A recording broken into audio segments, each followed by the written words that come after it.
Hey everybody, this is Erica, the technology nerd who likes to film stuff, and these are the Galaxy S9 and the Galaxy S9 Plus. They are overall incremental updates to the Galaxy S8 and Galaxy S8 Plus of last year, but I am very happy about the changes.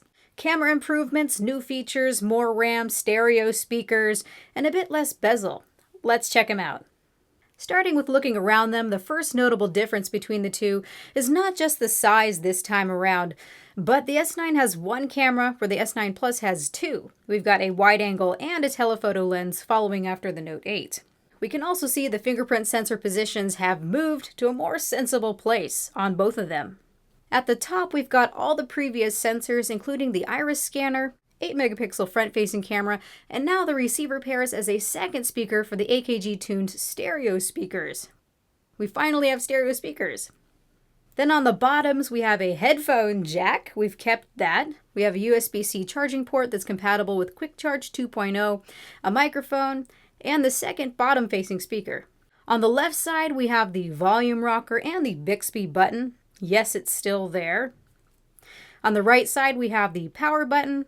Then as you can see, the bands are a shimmery metallic color that match the back panel of the phone. It looks really nice. Then lastly, at the top, we have the SIM card and SD card slot, plus a microphone. Now going back to a screen grab of all the colors, we have Midnight Black, a new variation of Coral Blue, they can't really decide on the color, and a new Lilac Purple, which I personally really like. And spec-wise, these come with the Snapdragon 845 SoC in the United States. We've got 4 gigabytes of RAM for the S9 and 6 gigabytes of RAM for the S9 Plus, so there is a difference there. They start at 64 gigabytes of internal storage, although I'm sure other regions are going to get the 128 gigabyte and 256 gigabyte ones, and they are IP68 water and dust resistant. A little tidbit to mention is that compared to the Galaxy S8 devices of last year, the S9 and S9 Plus are ever so slightly shorter, like less than 2 millimeters, and you can see that there is even less bezel now for an even more immersive experience. They are killing them bezels. Now talking about these displays. They are 5.8-inch and 6.2-inch curved Super AMOLED displays, the same sizes and resolution as last year. But this time around, Samsung is saying that they are 15% brighter, going from 600 to 700 nits, and they look as gorgeous as ever. Now let's move on to the exciting stuff, starting with the cameras, where the biggest changes. The S9 has a single optically stabilized wide-angle 12-megapixel camera, while the S9 Plus also has a second optically stabilized 12-megapixel telephoto camera. That's a mouthful. Both phones' wide-angle cameras have a mechanical iris that can open up to a wide f1.5 aperture or close down to a smaller f2.4 aperture, and that is awesome. So the S9 Plus is now a phone that can adjust both the amount of light coming into the lens and the focal length. Both features are only binary at this point, meaning only two choices for aperture or focal length, but this is inching ever closer to the capabilities of a real camera. And yes, in Pro mode, you are free to open and close the aperture at your discretion. f1.5 will let more light into the lens so it can be used for indoor and low lighting scenarios, or a very shallow depth of field, where the smaller f2.4 aperture can be used for outdoors as there's plenty of light, and even to get a larger depth of field that the f1.5 aperture won't be able to get.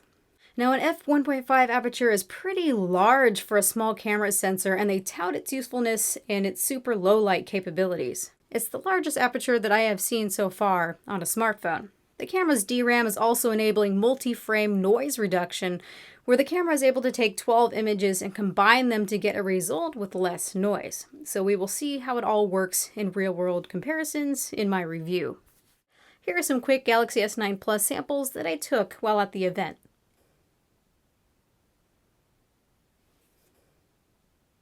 Looking at the camera interface, I love what they have done to simplify it. Now we just need to swipe back and forth in an iPhone-esque type of way to get to the various modes.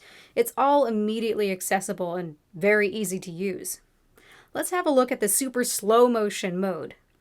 The phones are capable of recording 960 frames per second video at 720p, and Samsung has made the mode very simple and fun to use. The slow motion is made possible by DRAM inside the camera sensor, which the Xperia XZ Premium has as well, so we've seen it before. And the DRAM allows many images to be temporarily stored very quickly. So when taking super slow motion video, the video starts out as a normal speed 720p video. Then during the super slow motion, a great number of images are then captured very quickly in a small spurt. Then it goes right back to normal speed video. And you can capture many slow motion spurts per video. I believe it's 20. So in this example, we have set it to detect motion automatically, which is really awesome. It waits for motion to pass into the square, then it starts the 960 frames per second slow motion. This is awesome so that you don't miss your shot, and so far it seems to work very well. What if it went on the frame? And of course, a slow motion video cannot be complete without your choice of music track, should you desire. Now, one thing to note, you will need plenty of lighting because exposure time is very fast and there isn't much time to let light into the sensor.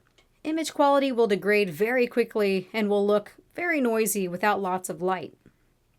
And if you are more confident with your slow motion sensibilities, you can manually choose when to hit the slow motion button, instead of having it done automatically.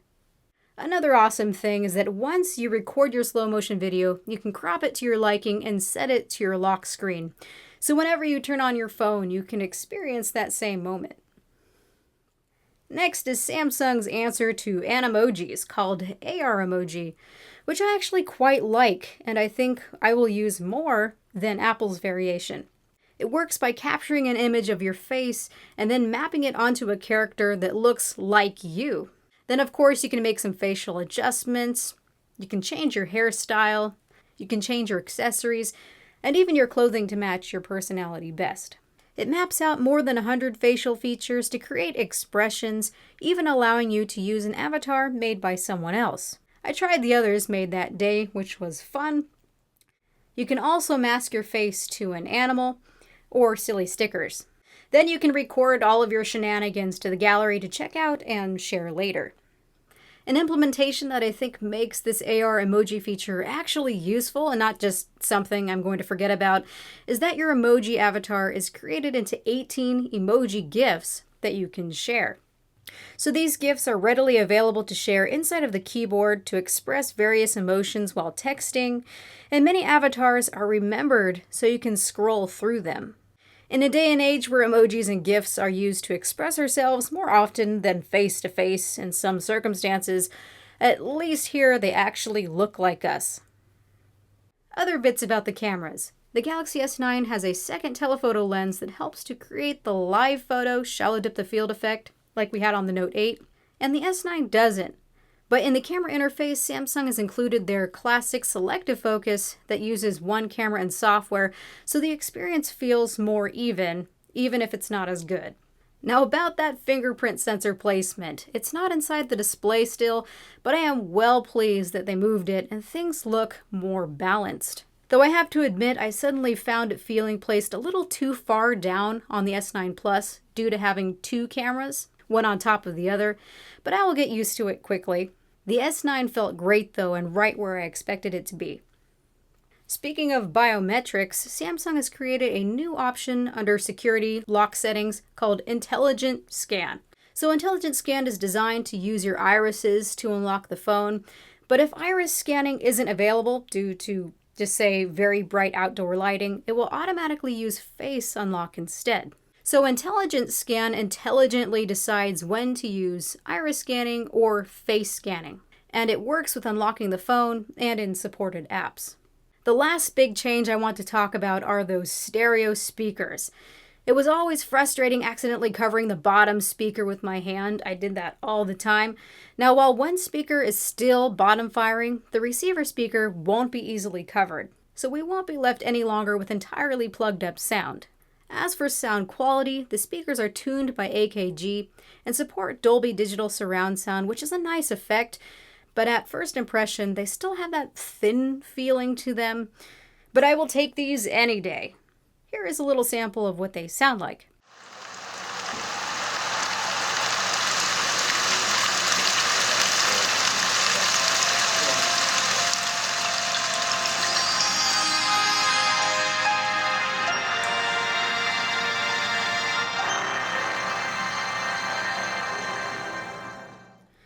Lastly, this is a Galaxy phone through and through. We still have the features that you love, such as one-handed use, display settings, multi-window settings, and so on.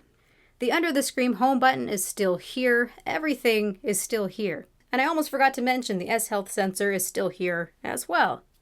As a wrap-up, we've got some new casing designs, as well as the return of old friends. I also like the new choice of fabrics, as they seem pretty sturdy. I'm sure I will be getting the LED View case ASAP. Overall, these feel like very exciting devices, incremental from the S8s, but with changes that bring these even closer to perfection. I will be getting these devices in hand ASAP. Let me know what you want to see in the full review.